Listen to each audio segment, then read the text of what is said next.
The warning. The Great Hall of Concordia Prime stretched wider than most planetary capitals. Crystalline walls caught and bent light from 3 nearby stars, creating patterns that shifted across the assembled delegates. Representatives from 47 species sat in their designated sections, some breathing oxygen, others methane, each protected by their own atmospheric shields. This was the Galactic Council, and today they would decide the fate of humanity's application for membership. Ambassador Thelvan of the Karathi Empire stood at the central podium. His forearms gestured gracefully as he presented humanity's case. The holographic displays showed Earth's cities, their technological achievements, their cultural diversity. To Thelvan, humans seemed like any other emerging species, ambitious, curious, and eager to join the galactic community. The humans have passed all preliminary assessments, Thelvan said, his translator rendering his clicking speech into the common tongue. Their technology, while primitive in some areas, shows remarkable innovation. They have achieved faster-than-light travel independently. They have developed artificial intelligence, genetic engineering, and quantum computing. I recommend we grant them provisional membership. Murmurs rippled through the assembly. Some delegates nodded their various appendages in agreement. Others remained skeptical. The Karathi had sponsored dozens of species over the millennia, and most had integrated smoothly into galactic society. Then the doors exploded inward. Guards moved instantly. Weapons raised, but stopped when they recognized the intruder. Commander Shartok of the Xylon Confederacy stumbled into the chamber. His scales were scarred and burned, missing in patches. One eye was gone, replaced by a crude mechanical implant. He had been a war hero once before his species made their terrible mistake.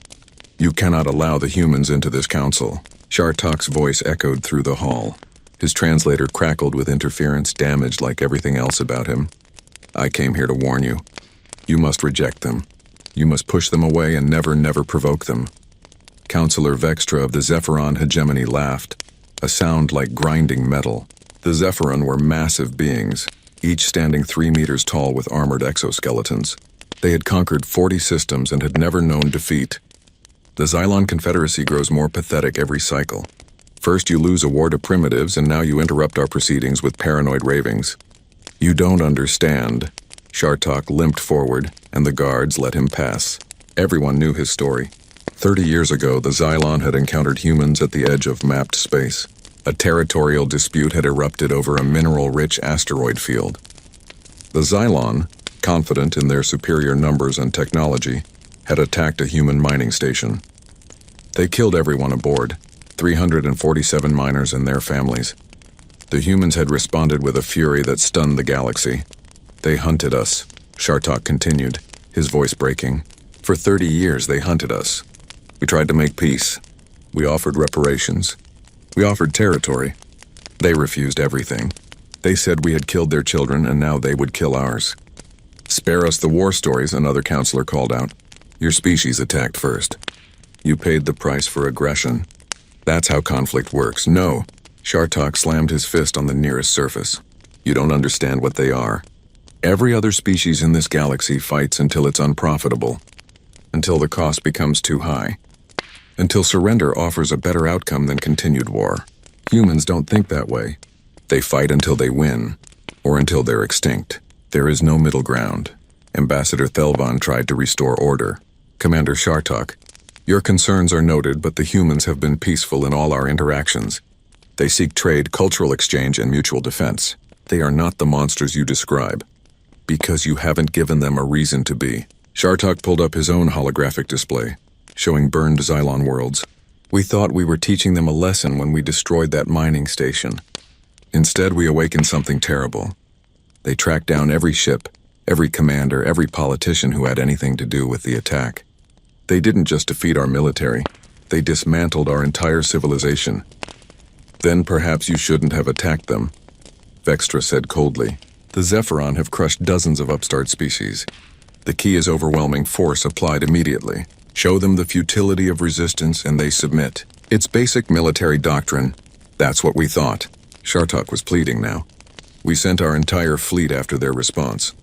We outnumbered them 20-1. We had better shields, better weapons, better everything. And we lost. Do you know why? Because they don't fight like us. They don't have rigid military doctrines. They adapt in real time. Every battle they learned. Every defeat made them stronger. And they never stopped coming. The council chamber filled with derisive laughter. Counselor Thex of the ancient Lumina Collective spoke, her voice crystalline and cold. Commander, the Lumina have existed for 50,000 years. We have seen countless species rise and fall. Humans are newcomers, barely evolved from their planetary cradle. This persistence you describe is simply an experience. They will learn, as all species do, that some conflicts cannot be won. You're wrong, Shartok said quietly. Their entire evolutionary history prepared them for this.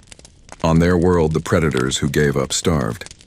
The prey who gave up died. For millions of years, survival meant persistence above all else. It's coded into their very genetics. They call it perseverance and treat it as their greatest virtue. How quaint, Vextra said. Primitive virtues for a primitive species. This council has stood for 10,000 years because we understand the mathematics of power. We know when to fight and when to negotiate. These humans will learn the same lessons, or they will be taught them. Ambassador Thelvan tried one more time to mediate. Commander Shartok, I understand your trauma, but surely you must see that your situation was unique. You attacked their civilians without provocation. The Council would never make such a mistake. We operate on principles of law and mutual respect. Shartok looked around the chamber at the assembled delegates. He saw the dismissal in their expressions, the arrogance born of millennia of dominance.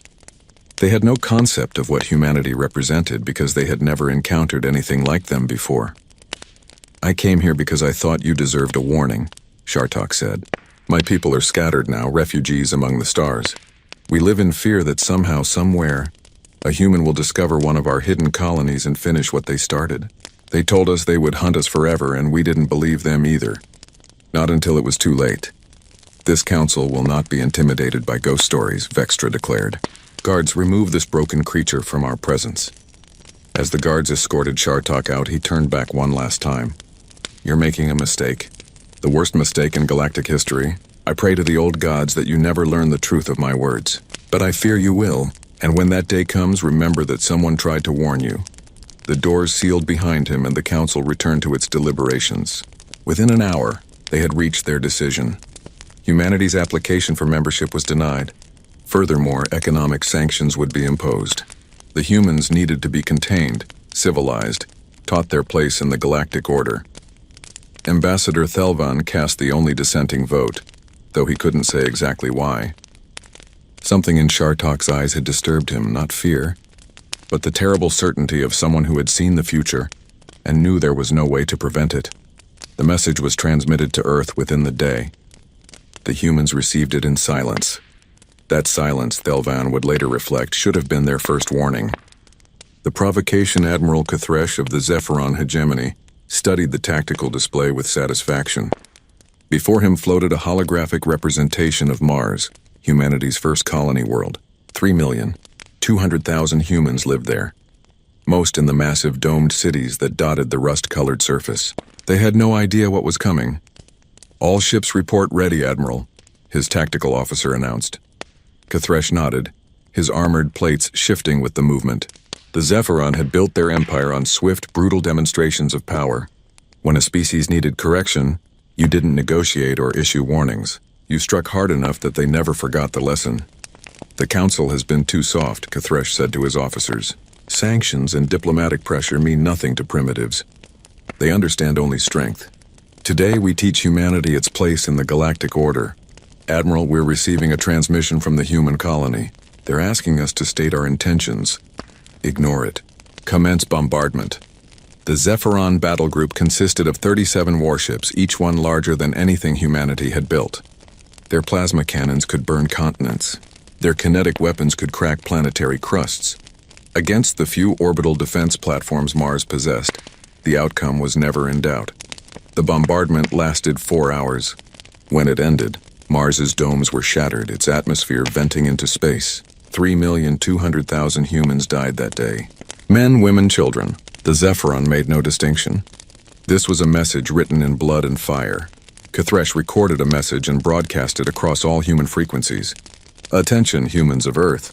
This is Admiral Cathresh of the Zephyron hegemony. Mars colony has been eliminated in response to your refusal to accept the Council's wisdom. You will immediately open your systems to Council oversight. You will dismantle your military. You will submit to our authority.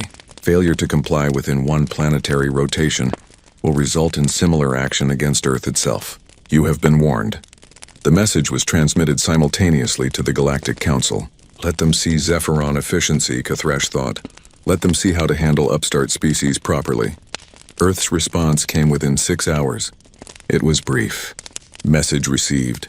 Then nothing. Kathresh waited for the surrender, for the pleading, for the desperate negotiations that always followed such demonstrations. Instead, human space went completely silent. Their communication network ceased all external broadcasts. Their ships stopped moving. Every human station and colony simply went dark. What are they doing? Kathresh's tactical officer asked. They're in shock, Kathresh replied confidently. They've realized the futility of resistance. Give them time to organize their surrender. Days passed, then weeks. The silence from human space remained absolute. A few council members expressed concern, but Kathresh dismissed their worries. They're broken. They're trying to decide which faction will negotiate the surrender. Internal politics, nothing more. Ambassador Thelvan requested permission to contact Earth. The Council denied it. The humans needed to come to them hat in hand, ready to accept their subordinate position. 1 month became 2, then 3, then 6. The Xylon refugee colonies received a different message during this time. Commander Shartok, living in exile on a remote world, was awakened in the middle of his sleep cycle by an urgent communication. The encryption was sophisticated, beyond anything the scattered Xylon possessed. When he decrypted it, he found a simple message. You tried to warn them. Thank you. When this is over, come to Earth, you'll find sanctuary there. Humanity remembers its friends. It was signed with coordinates he recognized, the exact location of the mining station where this had all begun 30 years ago. Shartok immediately tried to contact the Council. He was blocked. He tried to contact the Zephyron directly. No response. In desperation, he sent messages to every delegate he could reach. The humans are preparing. The silence means they're coming. You must negotiate now while there's still time. His warnings were dismissed as the ravings of a traumatized veteran. On Earth, something unprecedented was happening. Every major corporation had ceased civilian production. Every factory, every shipyard, every research facility had been converted to a single purpose: war. Humanity had mobilized its entire economy, transforming itself into a weapon aimed at the heart of the galaxy.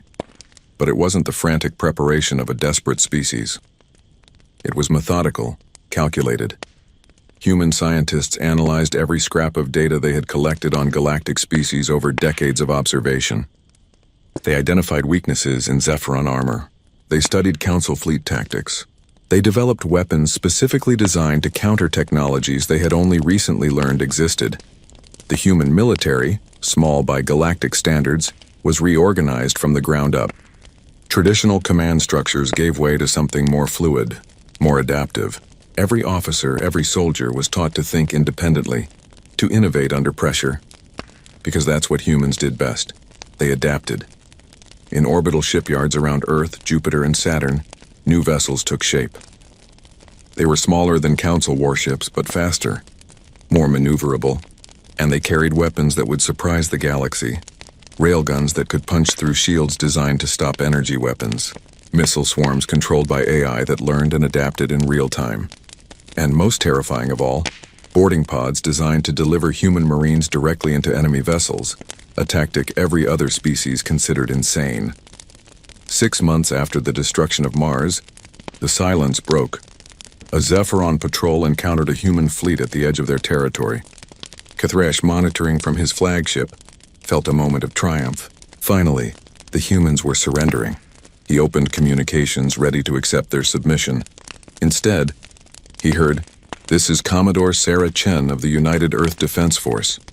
For the murder of 3,200,000 civilians on Mars colony, humanity declares total war on the Zephyron hegemony. We will accept nothing less than complete capitulation. Any Zephyron who wishes to surrender individually will be granted asylum. Any who continue to fight will be eliminated. This is not negotiable. This is not a threat. This is a promise." Then the human ships opened fire. K'thresh watched in disbelief as his patrol was systematically destroyed.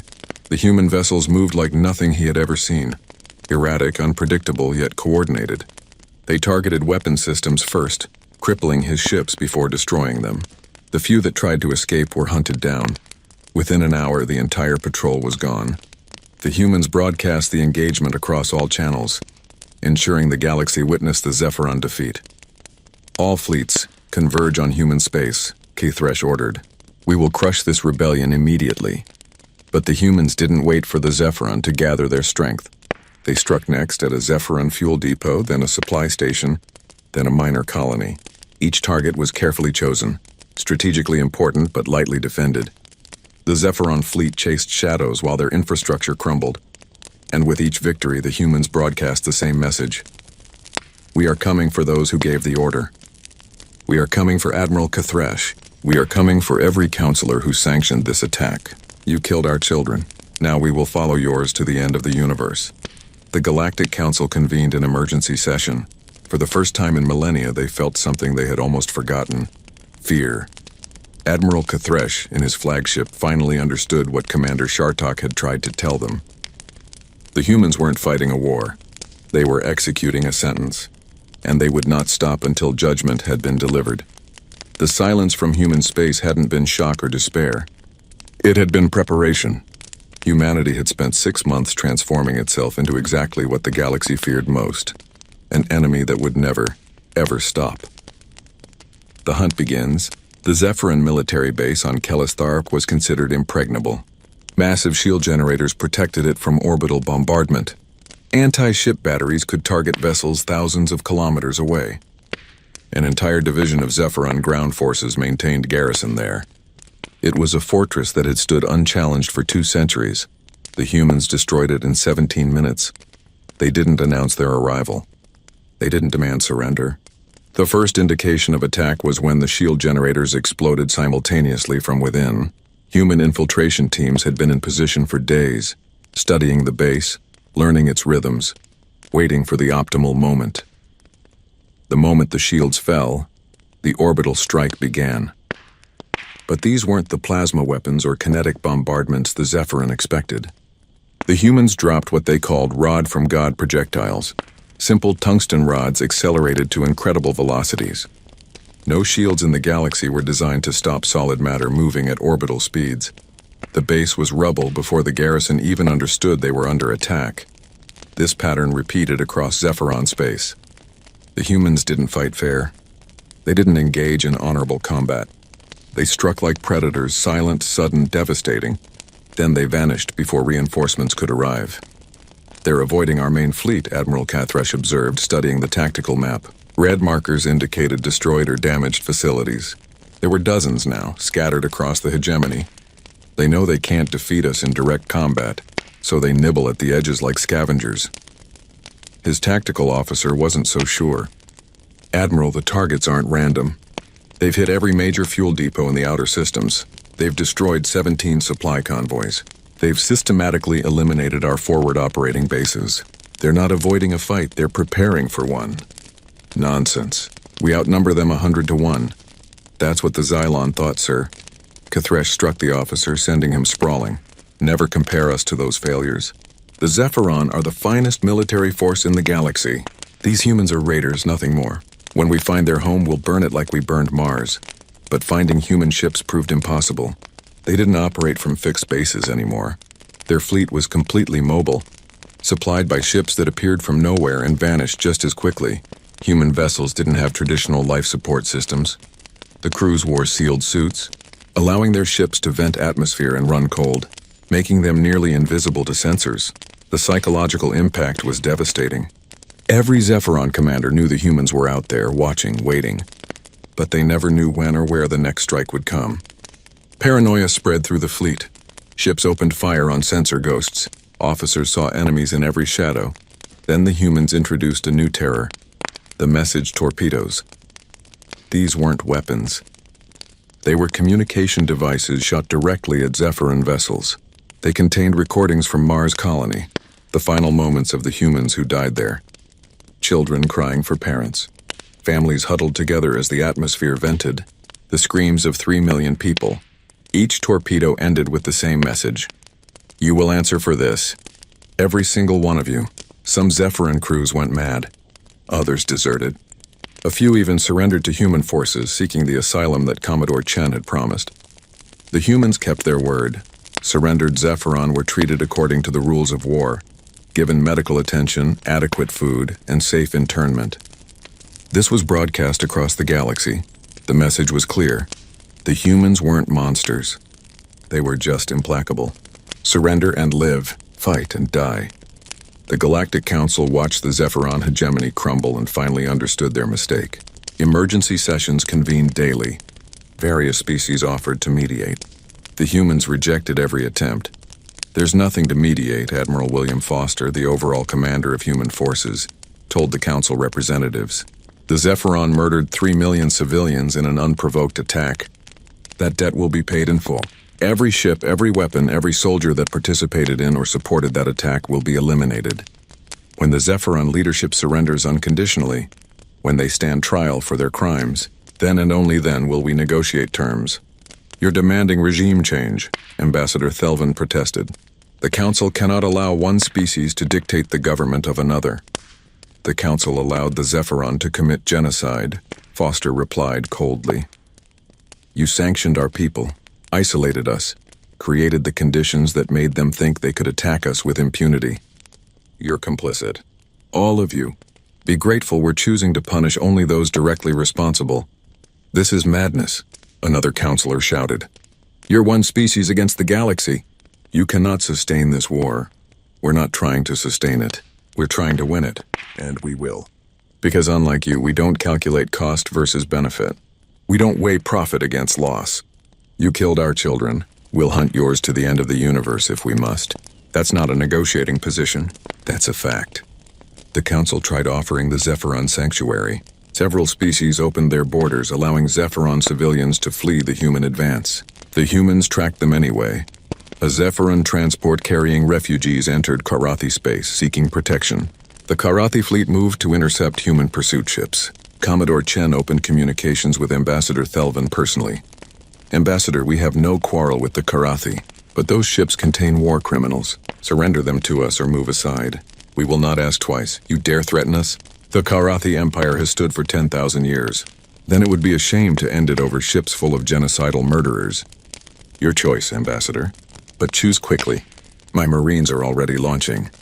Thelvan watched in horror as human boarding pods accelerated toward the refugee ships. The Karathi fleet moved to intercept. Warning shots were fired. The humans didn't even slow down.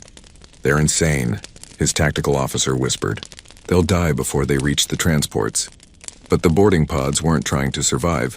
They were missiles with humans inside. As Karathi point defense destroyed most of them, a few got through. Just a few was all they needed. Human Marines, the galaxy learned, were terrifying in close combat. Enhanced with genetic modifications and equipped with powered armor, they tore through Zephyron defenders like a force of nature. Within minutes, they had seized control of the transports. Chen's voice came over communications again. Ambassador, we've secured the war criminals. We're departing your space now. Thank you for your cooperation. The sarcasm was evident even through the translator. The Karathi fleet hadn't fired a single shot in anger. They simply watched as the humans took what they came for and left. Thelvan realized with sinking horror that his empire had just been humiliated without even fighting back. Because fighting back meant war with humanity, and nobody wanted that. The incident sent shockwaves through the galaxy. The humans had violated neutral space, seized ships under another species' protection, and faced no consequences. Because the alternative, going to war with an enemy that never stopped, never forgave, and never forgot, was unthinkable. Other species quietly stopped offering sanctuary to the Zephyron. Better to let humanity have its revenge than risk becoming the next target. Admiral Kathresh, watching his empire dissolve around him, finally understood. The humans weren't waging war in any conventional sense. They were executing a sentence. They had decided the Zephyron would pay for Mars, and nothing in the galaxy would stop them from collecting that debt. He recorded a message to his government. Surrender. Immediately. Unconditionally. before they decide that individual surrender isn't enough, and they want the extinction of our entire species. But it was already too late. The humans had tasted victory and they were just getting started. The Council's mistake. The emergency session of the Galactic Council had been going for 3 days straight. Holographic displays showed the deteriorating situation in Zephyron space. Nearly 40% of their territory was now under human control or blockade. The once mighty hegemony was collapsing, and with it, the foundations of galactic order. "We cannot allow this to continue," Councillor Vexitra declared, his armor plates clattering with agitation. Though Zephyron himself, he had been quick to distance himself from Admiral Cathresh's actions. A single species cannot be allowed to dictate terms to the entire galaxy. Today they destroy the Zephyron. Tomorrow they come for the rest of us. Murmurs of agreement rippled through the chamber. Fear had replaced the arrogance that once dominated council proceedings. The humans had done the impossible. They had made the galaxy's ancient civilizations afraid. Ambassador Thelvan stood, his forearms raised for attention. "Perhaps we should negotiate. The humans have stated their terms clearly. They want those responsible for the Mars massacre to stand trial. If we facilitate this, negotiate." Vextra cut him off. "They violated Karathi space. They seized ships under council protection. They act like pirates and you want to reward them? They act like a species that's been grievously wronged," Thelvan countered. "We sanctioned them. We isolated them. We created the conditions that led Cathresh to believe he could commit genocide without consequence. Perhaps our guilt enough." The voice belonged to High Counselor Zix, the eldest being in the chamber. His species, the Lumina Collective, had guided the council for millennia. "Ambassador Thelvan, your sympathy for these primitives clouds your judgment. We face not a moral question, but a practical one. How do we stop them?" "But we can't." Commander Shartok's voice echoed from the gallery where observers sat. All eyes turned to the scarred Xylon veteran. "I told you this would happen. I warned you." "You are not recognized to speak, Commander," Zix said coldly. "Then let me speak anyway." Shartok limped down to the chamber floor. No one stopped him. "You asked how to stop them. You can't, not with war, not with threats. The only way to stop humanity is to give them what they want, justice for their dead. But you won't do that because it means admitting you were wrong. And species like yours don't admit mistakes." "The Xylon learned to submit?" Vextra sneered. "We will not make the same error." "We didn't submit, we were destroyed. Our civilization is gone. We exist now only as refugees, scattered across the galaxy, always looking over our shoulders because we know they're still hunting us. You're about to make the same mistake we did. You're going to fight them, and you're going to lose," the council erupted in angry denials. High Counselor Zix called for order, his crystalline form glowing with irritation. "The council has made its decision. We will assemble a coalition fleet. Every member species will contribute ships. We will corner the human fleet and destroy it. Then we will blockade Earth itself and bring these upstarts to heel." "How many ships?" someone asked. "All of them," Zix replied. "We will gather the largest military force in galactic history. 127 species, thousands of vessels. The humans cannot stand against the combined might of civilized space." Over the following weeks, the coalition fleet assembled at the Kepler Nebula, a neutral meeting point equidistant from major council territories. It was an armada beyond imagination. Dreadnoughts that dwarfed cities, carriers that held thousands of fighters, weapon platforms capable of sterilizing planets. The combined firepower could destroy solar systems. The humans had perhaps 200 ships. The coalition had over 10,000.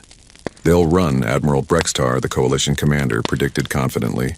"When they see what we've assembled, they'll flee back to Earth. Then we'll follow and end this farce." But the humans didn't run. They came directly toward the coalition fleet, their small force dwarfed by the assembled might arrayed against them. Every sensor locked onto them, every weapon charged. The trap was set. Admiral William Foster opened communications from his flagship, the UEDS Retribution. His image appeared on every ship's display, a human male middle-aged by their standards with gray hair and tired eyes. He didn't look like a monster. He looked like someone who had seen too much death. "Coalition forces, this is Admiral Foster. You have assembled here to stop us from pursuing justice for the Mars massacre. You claim to represent civilized space, but you defend genocidal murderers. You had a choice to stand with us against atrocity, or to stand with those who commit it. You chose poorly. What happens next is on you. Surrender, Admiral, Brextar responded. Your species has fought well, but this is over. You cannot defeat us all. No, Foster agreed. We can't. But we can hurt you badly enough that you'll never forget this day. Humanity doesn't need to win, Admiral. We just need to make victory so costly that you'll never provoke us again. Fire, Brexitar ordered. The Coalition fleet opened up with enough firepower to crack a planet's crust. Energy weapons and kinetic projectiles filled space, a wall of destruction converging on the human fleet. It should have been instant annihilation. Instead, the human ships scattered like a school of fish, moving in patterns that defied tactical prediction. Their defensive systems, strange clouds of metallic chaff, electromagnetic pulses, decoy drones, confused targeting systems. Ships that should have been destroyed simply weren't where the weapons expected them to be, and then the humans returned fire. Railgun rounds punched through shields that had stopped energy weapons for centuries. The Coalition fleet had designed their defenses around the known technologies of galactic warfare. Humanity had developed something different. Simple kinetic weapons accelerated to ridiculous velocities. Too fast for point defense to track, too solid for shields to deflect. Impossible. Brexter watched as a Kwarathi dreadnought, one of the most powerful ships in the galaxy, was torn apart by a single railgun salvo. How are they doing this? His tactical officer had the answer. Admiral, they're using artificial intelligence. Not VI like we use for calculations, actual AI that learns and adapts. It's predicting our movements, optimizing their firing solutions in real time. That's forbidden. AI warfare is banned under the Treaty of... They never signed the treaty, sir. The battle devolved into chaos. The Coalition fleet had numerical superiority, but the humans fought with a ferocity and innovation that negated the advantage. Worse, they targeted command ships specifically, disrupting coordination. The carefully planned engagement became a brawl. Then the human Marines launched. Boarding actions were considered suicide in modern warfare. Defenses were too strong, casualties too high. But the humans didn't seem to care about casualties. They rammed their boarding craft directly into enemy vessels, breaching hulls, fighting their way through corridors in combat scenarios every other species considered insane. Inside the ships, human Marines were devastating. Enhanced strength, faster reflexes, and most terrifying of all, they worked together with an efficiency that suggested hive-mind coordination. They seized control of weapon systems and turned them on the Coalition fleet. They targeted life support, forcing evacuations. They planted explosives and turned mighty warships into floating tombs. A Lumina cruiser was boarded by just 12 human Marines. They captured the vessel in 40 minutes. The entire crew of 3,000 surrendered rather than continue fighting the demons in powered armor, who moved through their ship like death incarnate. The battle raged for 6 hours. When it ended, the Coalition fleet had been shattered. Nearly 40% of the ships were destroyed or captured. The rest were fleeing in disorder. The humans had taken casualties too. Almost a third of their fleet was gone. But they had won. Admiral Foster's battered face appeared on communications once more. This was your warning. Stay out of our way. Every species that continues to shelter Zephyron war criminals will be considered hostile. Every ship that moves against us will be destroyed. We didn't want this war, but you forced it on us. Now you'll live with the consequences. The Coalition forces ran. The mighty civilizations of the galaxy fled before 200 human ships. And as they ran, a new message spread through their ranks, one that would echo across the stars. The humans don't fight fair. They don't follow rules. They use forbidden weapons, suicidal tactics, and they never stop. We cannot defeat them. We can only hope they'll be satisfied with the Zephyron and leave the rest of us alone. High Counselor Zix watched the retreating fleet from his command vessel. For the first time in his species' 50,000-year history, Illumina felt despair. Commander Shartok had been right.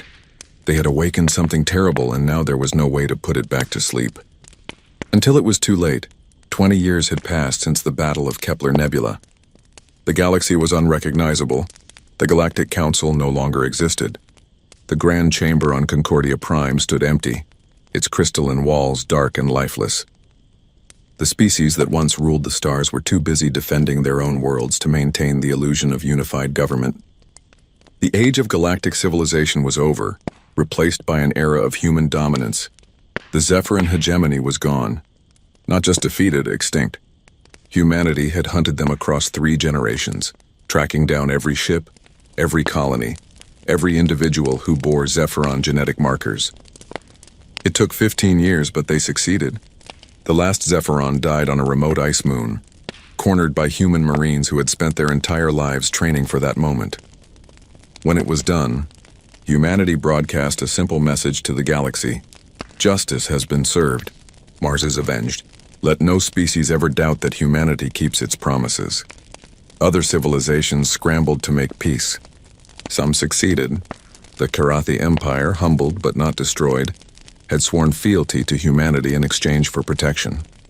Ambassador Thelvan, the only council member who had consistently advocated for negotiation, now served as humanity's primary liaison to the surviving galactic species. His forearms bore the scars of the new reality, but he had kept his people safe. The Lumina Collective, once the galaxy's eldest civilization, had retreated to their core systems and sealed their borders. They wanted nothing to do with humanity, and humanity, satisfied with their submission, left them alone. High Counselor Zix had died shortly after the war. Some said of grief, others said of shame. His species had learned what Shartok tried to teach them. Some enemies cannot be reasoned with, only avoided. Dozens of other species continued to resist. They fought guerrilla campaigns, hit-and-run attacks, anything to slow the human expansion. But humanity had learned from the Zephyran campaign. They had refined their tactics, improved their weapons, and most importantly, they had established themselves as the galaxy's new order. Human bases dotted the major trade routes. Human fleets patrolled the shipping lanes. Human law governed disputes between species. It was empire by another name, though humanity never used that word. They called it the Pax Humana, human peace. But everyone knew what it really was. The strong doing what they wanted, the weak suffering what they must. The very principle the old council had operated on, now with humanity at the top. On a forgotten refugee colony at the galaxy's edge, Commander Shartok sat in his modest dwelling, watching the news broadcasts. He was ancient now by Xylon standards, his scales dull with age, his cybernetic eye failing, but his mind remained sharp enough to appreciate the irony of what he was witnessing. A human journalist was interviewing him, part of a documentary series about the war. The young woman, barely 30, had never known a galaxy where humanity wasn't the dominant power. To her, the old council was ancient history. Commander Shartok, you tried to warn the council about humanity. Why do you think they didn't listen? Shartok's laugh was bitter. They didn't listen because they couldn't imagine losing. The Lumina had stood for 50,000 years, the Karathi for 10,000. The Zephyran had conquered 40 systems. They thought themselves immortal, invincible. How could primitives from a single world possibly threaten them? But you knew better. You'd fought humanity before. I knew, yes. But even I didn't understand. Not really. I thought you were simply tenacious, unwilling to accept defeat. I didn't realize until much later that defeat wasn't even a concept you acknowledged. You don't fight wars to win or lose. You fight them to conclusion. Complete, total, absolute conclusion. The journalist nodded, making notes. The Zephyran extinction has been controversial. Some species see it as justice. Others call it genocide. It was both, Shartok said simply. The Zephyran committed genocide on Mars. Humanity responded in kind. The irony is that the Council could have prevented it all. If they had accepted your application for membership, if they had treated you as equals, none of this would have happened. 3 million humans would still be alive. The Zephyran would still exist as a species. The galaxy would still have its council. Do you think the Council's dissolution was inevitable? The moment they laughed at my warning, yes. They sealed their fate with their arrogance. They thought the galaxy revolved around them, that they could dictate terms to everyone. Then they met a species that simply didn't care about the old order. You tore down their carefully constructed civilization and built something new on its ruins. The journalist hesitated, then asked, "Do you hate us? For what we've done?" Shartok was quiet for a long moment. "No," he said finally. "I pity you. Because now you're what we were, the dominant power convinced of your rightness, certain of your superiority. And someday, somewhere, you'll encounter a species even more stubborn than you are. Then you'll learn what we learned. That dominance is always temporary. That empires always fall. And that the strong eventually become weak. The question is whether you'll have the wisdom to recognize the warning signs. You think humanity will fall? Everything falls eventually. The only question is how far and how hard. He gestured to the viewing screen, where news reports showed human fleets patrolling conquered territories. You've built your peace on fear and military might, just like the Council did. You've made the same mistakes they made. The cycle continues. After the interview ended and the journalist left, Shartok sat alone with his thoughts. A message notification appeared on his personal comm, one he'd been expecting. It was from Earth, from the Office of Veteran Affairs. Commander Shartok, as promised, we extend permanent sanctuary to you and any surviving Xylon who wish it. You tried to prevent this war. Though you failed, we remember and honor that attempt. If you wish to come to Earth, coordinates are attached. You and your people will be safe here. Humanity keeps its promises. Shartok stared at the message for a long time. The invitation was genuine, he knew. Humanity did keep its promises, for good or ill. They had promised to avenge Mars, and they had. They had promised to hunt the Zephyron forever, and they had. Now they promised safety to those who had tried to help, and they would honor that too. But accepting meant acknowledging humanity's victory, becoming part of their new order. It meant living under the shadow of the species that had destroyed the galaxy he knew. In the end, he declined.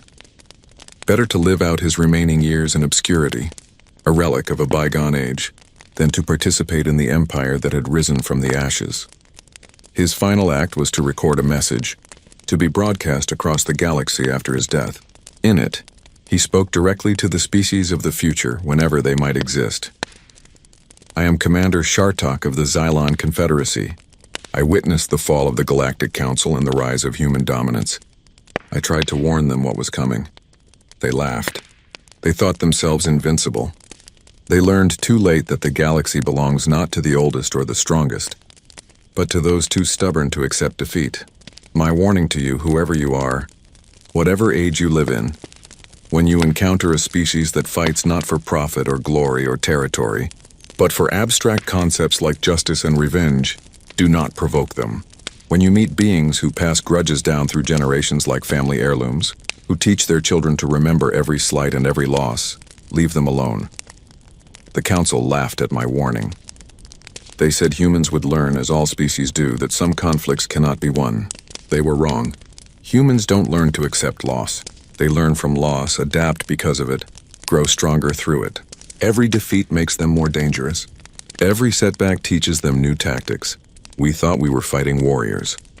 We were fighting survivors. And survivors, by definition, do whatever it takes to survive. The galaxy learned this truth too late. Learn from our mistake. When someone warns you about humans or any species like them, listen. Because by the time you realize they were right, it will already be too late. Shartok died 3 weeks later, alone in his small dwelling on a forgotten world. The message was broadcast as he requested, a warning from the past to the future, a reminder that empires rise and fall, but the lessons they teach endure. On Earth, in a memorial park built on the site of the first settlement, 3 million names were carved in stone, every person who died on Mars. Beneath them, a simple inscription, they came in peace, they died in war. We will never forget, we will never forgive, we will never stop. And somewhere in the darkness between stars, human ships continued their eternal patrol, watching for threats, maintaining order, enforcing the Pax Humana. The humans had become what they destroyed. The galaxy's rulers, its enforcers, its judge and jury. The cycle was complete. The warned had become the warning. And the galaxy, bloodied and broken, had learned its lesson too late. Never provoke a species that hunts forever.